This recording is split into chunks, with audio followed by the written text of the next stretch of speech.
আজ আমি আপনাদের একটি পরিত্যক্ত শিল্প প্রতিষ্ঠান এর চিত্র দেখাবো। এটা এক সময় সিমেন্ট ফ্যাক্টরি ছিল।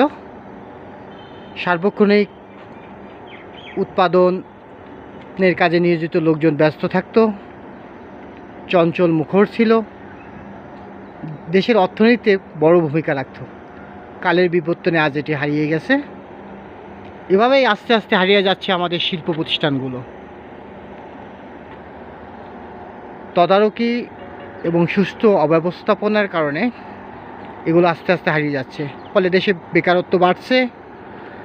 এভাবে বেকারত্ব বাড়তে থাকলে দেশ একসময় ভারসাম্যহীন হয়ে পড়বে। তাই দেশের কর্ণধারদের নিকট আকুল আবেদন, বন্ধ শিল্প প্রতিষ্ঠান খুঁজে বের করে সেগুলোর বন্ধ হয়ে যাওয়ার কারণ উদ্ঘাটন করে পুনরায় উৎপাদনে ফিরে নেওয়ার আকুল আবেদন জানাচ্ছি।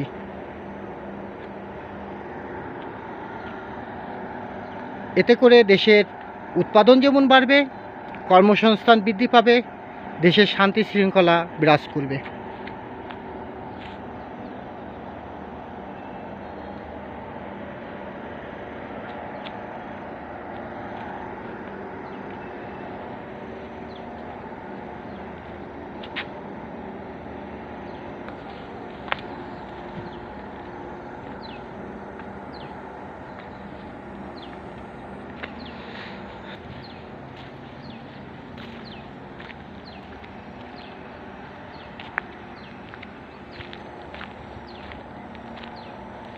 কত জায়গা, বিঘার পর বিঘা জমি পড়ে আছে অপরিত্যক্ত, উৎপাদন বন্ধ,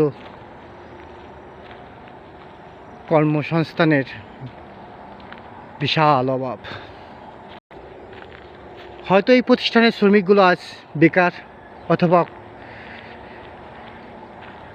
কর্মের জন্য দূর প্রবাসে অথবা অন্য কোনো পেশা বেছে নিয়েছে, কিন্তু দেশ তার উৎপাদন হারিয়েছে।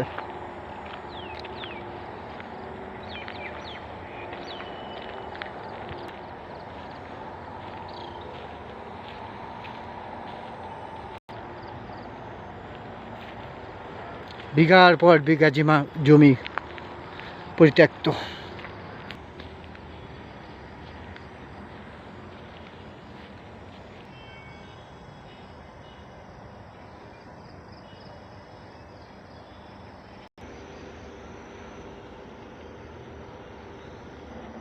হায়রে আমার মন মাতানো দেশ, হায়রে আমার সোনা ফলা মাটি।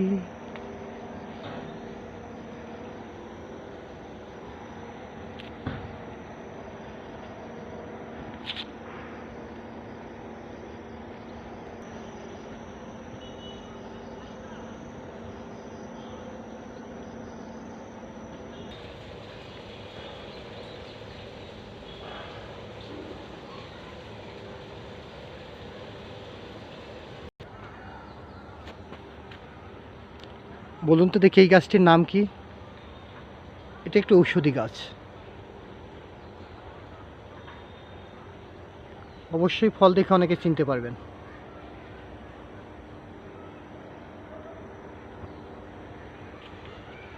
জানা থাকলে কমেন্ট বক্সে জানান।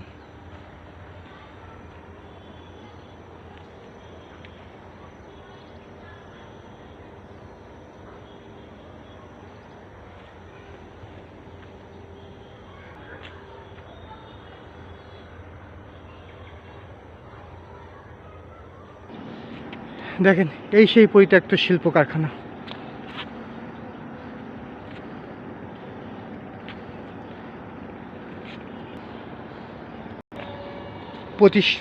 প্রতিষ্ঠানটির অবস্থান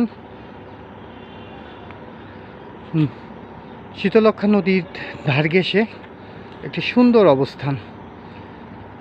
যোগাযোগ, মাল লোড আনলোড, নদীপথ এবং সড়কপথ উভয় পথে রয়েছে চমৎকার ব্যবস্থা। নদীপথে যেমন কাঁচামাল আসতে পারে, তেমনি উৎপাদিত পণ্য বাজারজাতকরণেরও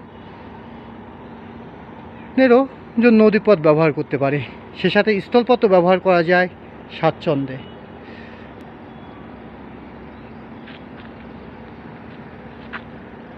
শুনেছি প্রতিষ্ঠানটি বিক্রি হবে।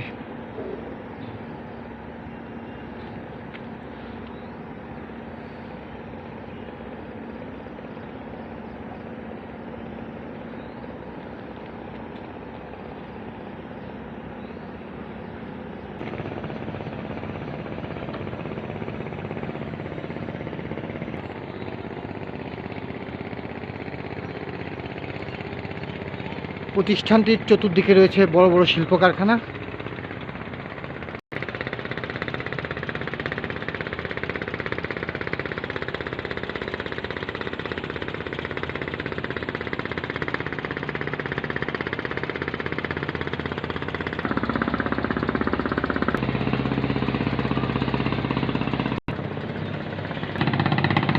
প্রতিষ্ঠানটির বিস্তারিত জানতে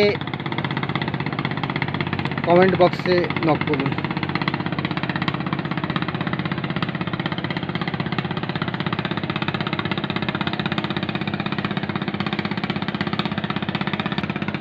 আজ এ পর্যন্তই। আল্লাহ হাফেজ।